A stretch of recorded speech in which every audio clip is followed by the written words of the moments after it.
The Westwood mansion looked perfect from the outside, an architectural masterpiece nestled on a hill, trimmed hedges and glossy black gates that screamed power and success, but inside it was chaos. Graham Westwood, a 37-year-old tech mogul turned widowed father, stood in his home office with his sleeves rolled up and frustration etched into his jaw. Screams echoed from the nursery upstairs. His triplets were at it again. "No, Liam, put the scissors down," came the high-pitched voice of yet another nanny. Seconds later, the front door slammed. Graham closed his eyes, counted to 5, and sighed. That was the 15th nanny to quit in under 4 months. The triplets, Liam, Leela, and Leo, were just 3 years old, but each carried a storm inside them. Born the day their mother, Elena, passed away during childbirth, they'd never known softness.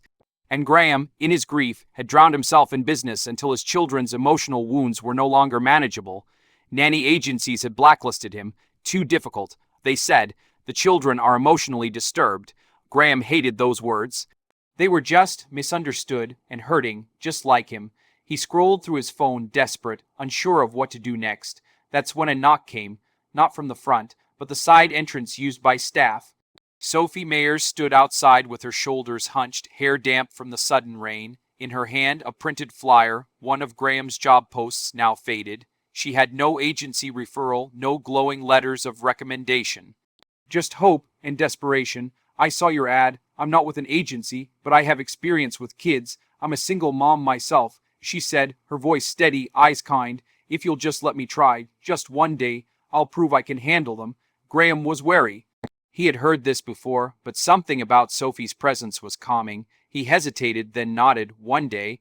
The kitchen was a battlefield. Food flung across the floor, screaming triplets smearing peanut butter on the walls. Sophie didn't flinch. She kneeled quietly, met their eyes, and introduced herself softly. "Hi, I'm Sophie. I make the best monster noises and peanut butter pancakes. Wanna help me clean?" Silence. Then slowly, Leo dropped the spoon he was about to throw. Leela tilted her head. Liam whispered, "Can I be the monster?" Sophie smiled. "You sure can." In 10 minutes, the chaos turned into giggles. Graham stood in the hallway, dumbfounded. No yelling, no power struggles.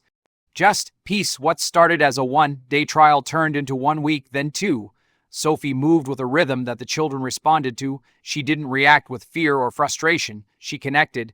She discovered Leo loved music and would calm instantly when she played soft tunes. Leela adored art, and Sophie set up a little painting corner just for her. Liam was the most angry. He missed his mom the most, but Sophie didn't push him. She simply sat beside him when he cried.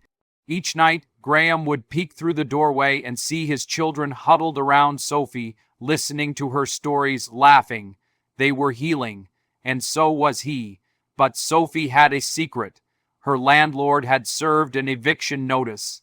She had 5 days to come up with rent or leave the tiny apartment she shared with her 6-year-old daughter, Emma. She never told Graham. She didn't want pity.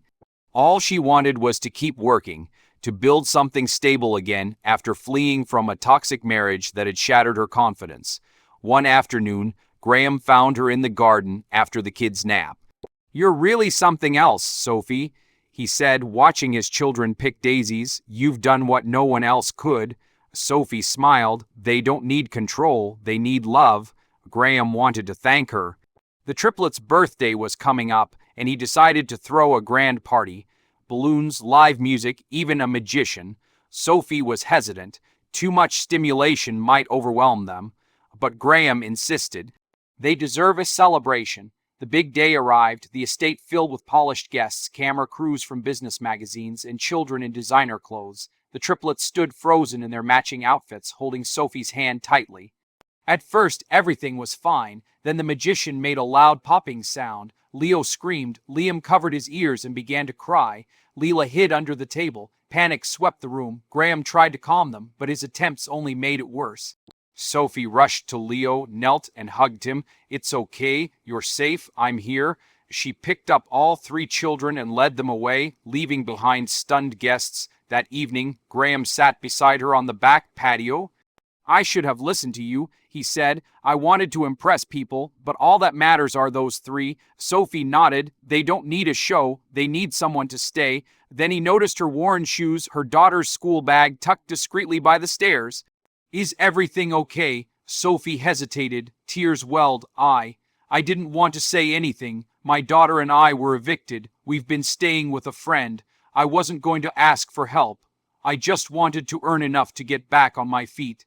Graham felt his throat tighten. This woman had changed his entire life, and she had nothing. He looked her in the eyes. You're not going anywhere. A week later, Sophie and her daughter Emma moved into the guest cottage on the Westwood estate.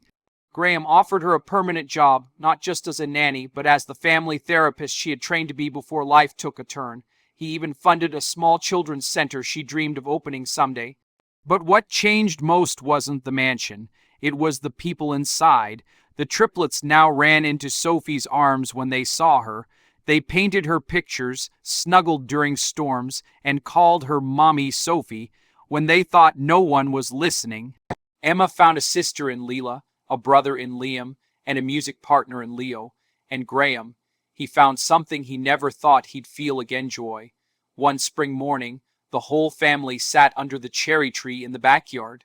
Sophie braided Leela's hair. Graham held Leo in his lap. Liam was feeding Emma cookies. Graham turned to Sophie, took her hand, and whispered, "You didn't just change their lives, you changed mine too." She smiled, eyes glistening. Sometimes the children heal the grown-ups too. In a world that often judges by resumes and referrals, it was love, patience, and lived experience that made Sophie the perfect person for the job no one could survive. And perhaps it was never about finding the perfect nanny, but about finding the missing piece of a broken family. Sometimes the most unexpected people bring the deepest healing, and sometimes the love we're all searching for arrives on a rainy afternoon, wearing war, now choose and carrying nothing but kindness.